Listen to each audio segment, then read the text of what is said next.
Hey everybody, Peter Zeihan here, coming to you from cloudy Colorado. It is the 6th of August, a Sunday, and a lot has gone down in Ukraine in the last 72 hours. I'm going to try to catch you up on. First of all, on Friday the 4th, in the early hours, the Ukrainians used a naval drone to hit a Russian military vessel, an amphibious vessel, in the port of Novorossiysk on the northeast shore of the Black Sea. Now, all by itself, this is kind of a big deal. The Ukrainians have been building naval drones of increasing range, explosive power, and sophistication. I'm oversimplifying here, but basically take a motorboat, seal it up on the top, load it with a metric ton of explosives, and just, motor it right into a target. They've been using these for several months to hit military vessels in the vicinity of the port of Sevastopol, which is in occupied Ukraine. And they've been so successful that the Russians have largely evacuated the military vessels from the region completely and moved them back to places like Novorossiysk in Russia proper. The problem that the Russians have, or really any conventional naval force is going to have, is conventional naval forces are designed to strike over the horizon on a ballistic trajectory traditionally, or maybe use cruise missiles. And when you're dealing with something that's so low in the water like a motorboat, the weapons cannot get a negative inclination that's necessary to shoot down at them. So you're limited to using things like RPGs and bazookas and small arms fire in order to target them, and you can't detect them until they're close, and by the time they're close, the main ship weapons are useless. And so the Ukrainians have damaged and destroyed any number of Russian military vessels and forced them to basically abandon their forward military position in naval terms. They then, a couple weeks ago, used a couple of these to target the Kerch Strait Bridge. And remember that the Ukrainians have no access to the Sea of Azov at all. The Russians have conquered all parts of Ukraine that border that. So the Ukrainians have to launch from places like Odessa and sail all the way around the peninsula to do it. So these things already have a decent range. But Novorossiysk is even further away, and the Black Sea is a relatively rough body of water.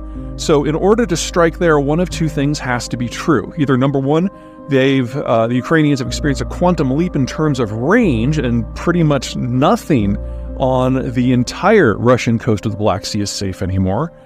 Or they are working with a third party in order to deliver these vessels closer to target. Of course, the Russians are going to say that it's the Brits and the Americans, but a far more likely candidate is Turkey. Now, Turkey is the second military power of the region, and historically speaking, they've easily been able to outpunch the Russians on the Black Sea simply because the Russians are spread out among multiple bodies of water, the Pacific, the Arctic, the Baltic, and none of them can reinforce. Whereas the Turks have controlled the straits that go through Istanbul, specifically the Bosphorus and the Dardanelles. They can easily move their forces from the Mediterranean to the Black Sea and back. Now, we've seen the Turks starting to change their strategic policy on this region from thinking of the Russians as a potential asset and a partner to something that they might actually be able to eliminate. The Russians have done so badly for so long in this war that the math in Ankara seems to be that, maybe with a little push from us, we can just break Russian power completely. And if all it costs them is to smuggle a few motorboats basically from here and there in order to destroy the Russian strategic position, it might be worth it. Now, I don't have any specific information indicating that is actually happening, but the logic holds, and the Turks are in the process of reevaluating everything. But regardless, it doesn't look like there are now any places in the Black Sea where the Russians need to be able to operate, where they can operate safely. That's kind of piece one. Piece two has to do with commercial shipping. Because yesterday, the 5th, on Saturday, the Ukrainians hit a tanker called the SIG, which is a Russian flag tanker that makes a run between Novorossiysk again and the Syrian port of Tartus, typically carrying aviation fuel, which is critical for any Russian operations in Syria. Now, it was hit on the way back, so it was empty at the time. And it wasn't sunk, but they did hit the engine room. And if this is the beginning of a trend, we've got a real problem for a lot of people. Let's start with the Russians. The Russian position outside of Russia proper, when you're dealing with operations either in Latin America or Africa, they're dependent on free movement of the seas. And if they can't move men, material, and fuel in and out of the Black Sea, they're kind of hosed. So this is a hit on a very important strategic asset for the Russians. And if this is the beginning of a trend, the entire Russian position globally is going to go up in smoke in a very short period of time because of lack of fuel and the inability to reach people in the first place. The second problem has to do more with civilian shipping, because the Ukrainians now said in the aftermath of hitting the SIG that they are going to treat every ship coming in and out of any Russian port as a potential target, which, you kind of understand where they're coming from, because the Russians have been doing this for Ukrainian ports since the beginning of the war. If the Ukrainians stick to their guns on this, and at the moment no one in the international community outside of the Russians is basically saying anything, then a lot of the Black Sea is going to become a no-go zone for Russian vessels of any type, or any third-party vessels that want to go in and out of Russian ports. And unlike Ukrainian ports, where the world has kind of gotten used to that, this is a shock that we haven't experienced just yet. Now, for those of you who've been following me since the war, especially if you've been bitching at me for getting some of my more specific forecasts on international trade wrong, it's because we haven't had this sort of blow up yet.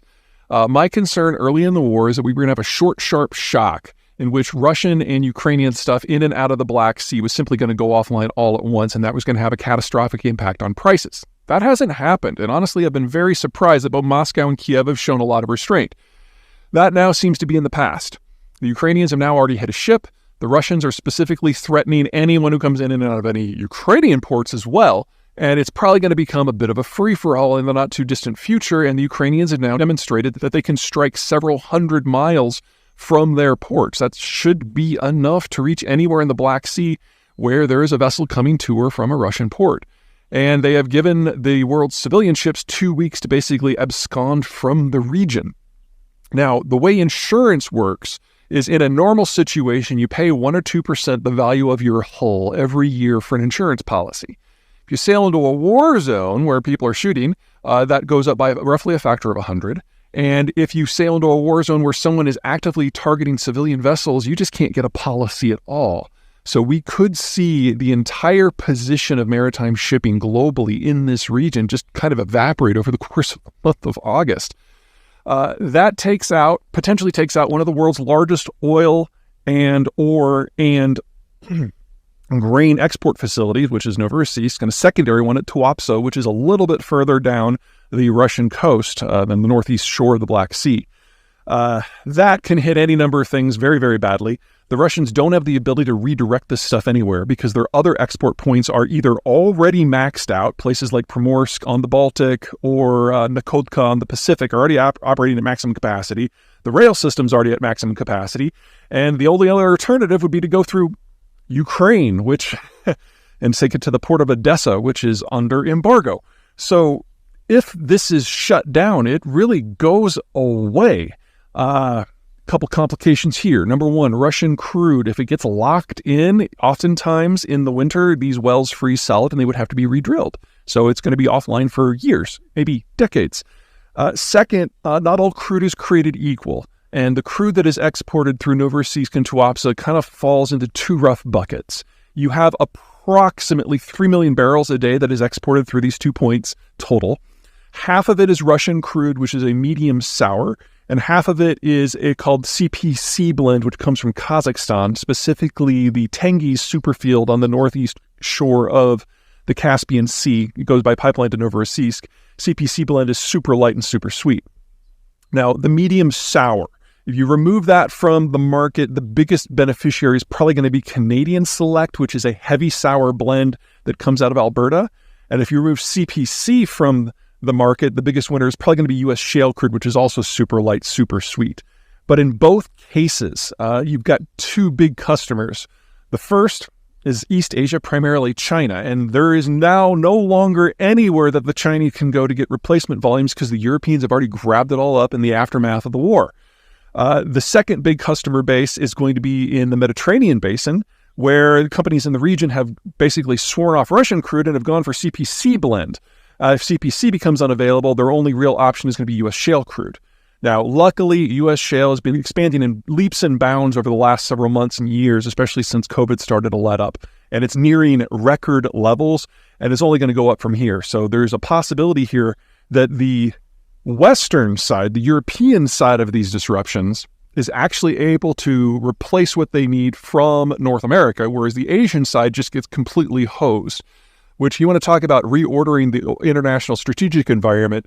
If you take the majority of this 3 million barrels of disruption and lay it on China while the Europeans just kind of, hold their nose and take American crude, That really reorders a lot of things in the international economic system, especially since the Chinese are already experiencing what can be best described as something between an economic slowdown and a sharp break because they're no longer capable of generating their own demand at all. At the same time, they're entering into an ever more bitter trade war with the rest of the world. So, we're looking at the Russians losing their strategic position in the water. At the same time they lose their strategic position in terms of economic penetration, they lose the ability to project power through the wider world, and we get a reordering of international energy, which really hurts the Chinese and the Russians. This is getting really interesting really fast. Now, there's still a lot of I's to dot and T's to cross. The Ukrainians and the Russians still have to make good on their threats. This doesn't automatically happen, but that does seem to be where we are headed right now.